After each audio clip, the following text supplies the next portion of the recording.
Hey guys, it's Shannon from iHeartRadio Canada, joined by Lemon from Canada's Drag Race. I'm so excited to see you, but I'm also very sad in the fact that I'm seeing you because that means that you were eliminated from the show. Well, Honestly, I was shocked. thank you so much. That's so sweet of you. Yeah.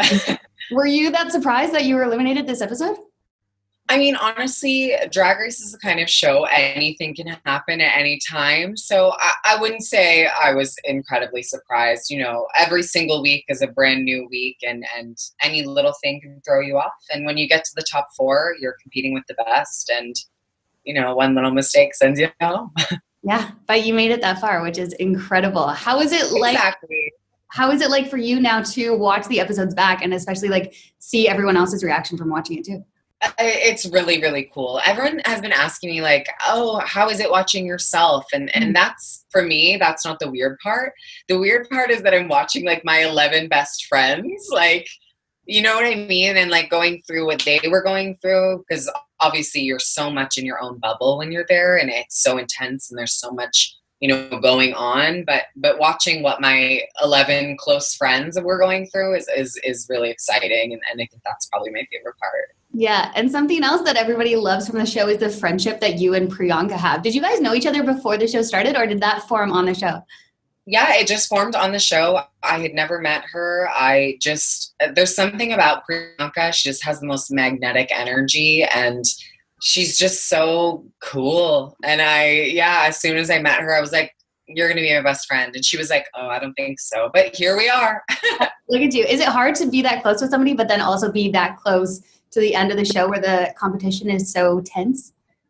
I mean, honestly, I was a competitive dancer my whole life. So I felt very, you know, comfortable in competition in that way. And I truly think, you know, I want the best person to win. I want the best queen to win. So being in competition with tough competitors for me is the best thing ever. And I think it just makes it more validating when you do snatch a win or you do snatch a crown, you know? So I feel I don't find, you know, tough competition to be intimidating. I find it inspiring. Good. I like that. That's awesome. So this was obviously a very important episode that just came out. So because you guys got to make over refugees, so how was that like for you to have that experience and get to know Rebel from Syria? Honestly, it was so amazing. It was so unbelievably profound. It was like the most, you know, real thing I think that could have possibly happened. And it was a really incredible reality check almost of like how lucky and how privileged I am coming from Canada and even living in New York. You know, I've been able to express my queer identity so loudly and so proudly, almost without even having to think twice about it. And then you meet people coming from, you know, different parts of the world that have never had that experience and have never been able to truly express themselves in a way that they know no one around them will care. You know, so it was crazy. It was amazing. I love my little Limey, and I think she was a star, and I'm so glad that we got paired up together. She taught me a lot and just honestly opened my heart up in such a new way. So Yeah. And I'm very, very thankful. It did that for a lot of the audience too, I think, because it's like such a reminder for, even though we might think that our upbringing is hard, like being queer or whatever, to know that like in other places it's illegal and people have to escape their countries. It's crazy, right? 100%. And yeah, I think, you know, we as a queer community need to make sure that we are representing all facets of the queer community, because what is seen in our media and our, you know, North American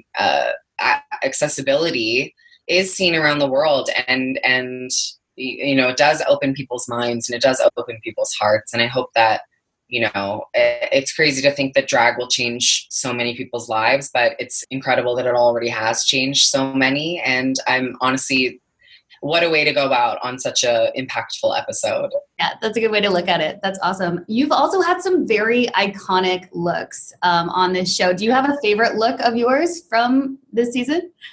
My pageant dress is my favorite thing in the whole world. I am obsessed with toddlers and tiaras. Me and my roommate watch it all the time. We are, complete stans. And I was just blown away by how much of a 5-year-old I truly looked like. It was crazy, but I loved wearing that, and I loved being in that character and getting to, live my toddlers and tiaras pageant fantasy. And I think I would have won Ultimate Grand Supreme. Yeah, I agree. I have to definitely agree on that. My favorite look of yours had to be JoJo Siwa. I thought that was such a good choice, and you just embodied the character like so well. I also noticed that she now follows you on Twitter. Does that mean she's seen you be JoJo Siwa? Yes, she tweeted me too, and she said she was obsessed. She was so excited. I'm really excited because I think JoJo Siwa is like the next like pop sensation. Yes. Like I really think she's gonna grow up with her fans and like make us all eat it. Like I feel really big things coming from JoJo, and I'm like, she already follows me. That's so fierce. There you go. I know, and she's already as massive as she is. And what is she, like 17 right now? So just like exactly. I think she's like the next, pop princess. I really believe. Yeah, I agree. Especially like, yeah, because Angie like dresses so young and like is like such for a young audience. But like as soon as she breaks out of that, she is just gonna like. She's gonna blow up. I love it. Who impressed you the most in this season that maybe you didn't think would do so well, but ended up doing great? I mean, honestly, I have to give it up to all 11 of them. The cast is unbelievable. Like I sat around that table day one and was looking around for a booger and could not spot one. And I was right. Like they are so talented. They're so amazing. I'm so proud of the top 4. They're gorgeous, sickening, and I'm honestly honored for them.